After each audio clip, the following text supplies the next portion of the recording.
Good day, ladies and gentlemen. Today's video is a perception I have about a prophecy.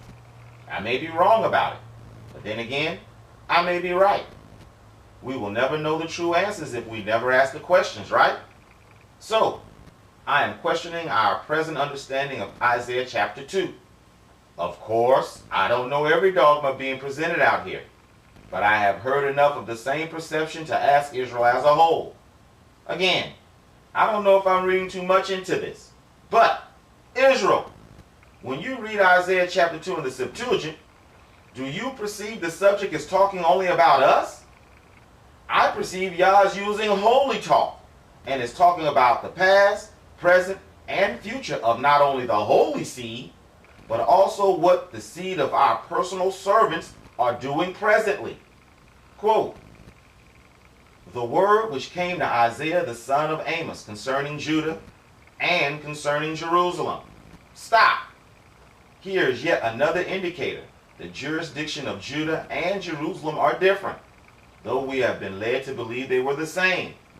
Quote, "For in the last days the mountain of the Lord shall be glorious, and the house of God shall be on the top of the mountains, and it shall be exalted above the hills.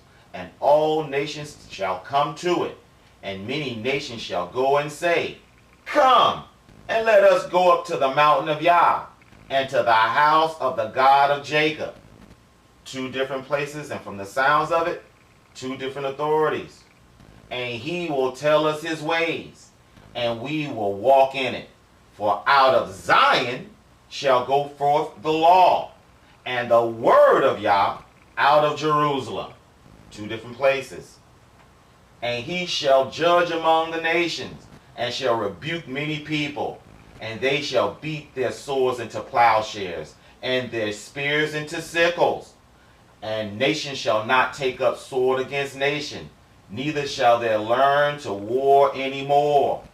And now, O house of Jacob, come, and let us walk in the light of Yah, for he has forsaken his people, the house of Israel, because their land is filled as at the beginning with divinations, as the land of the Philistines, and many strange children were born to them."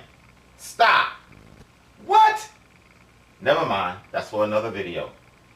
This is an example of what I call Yah's holy talk.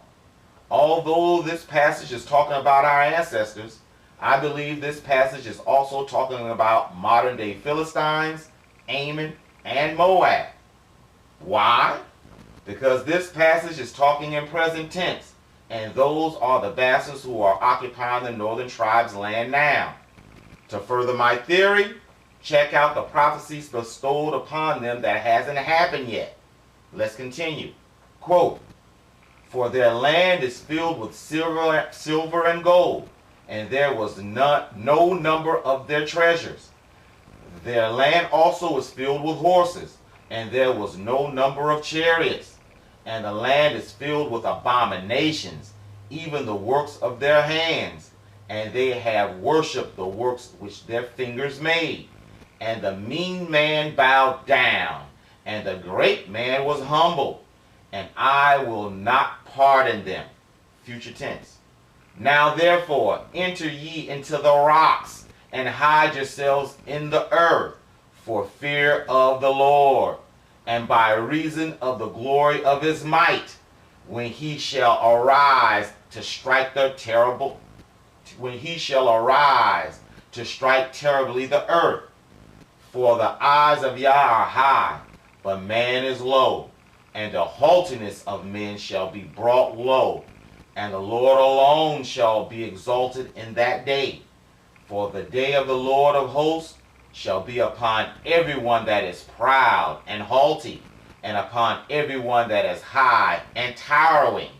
And they shall be brought down, and upon every cedar of Lebanon, and them that are high and towering, and upon every oak of Bashan, and upon every high mountain, and upon every high hill, and upon every high tower, and upon every high wall, and upon every ship of the sea, and upon every display of fine ships, and every man shall be brought low, and the pride of men shall fall, and Yah alone shall be exalted in that day.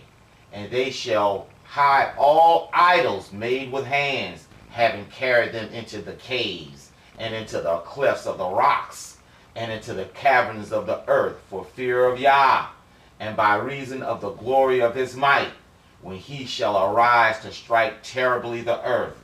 For in that day a man shall cast forth his silver and gold abominations, which they made in order to worship vanities and bats, to enter into the caverns of the solid rock, and into the clefts of the rocks, for fear of Yah, and by reason of the glory of his might, when he shall arise to strike terribly the earth.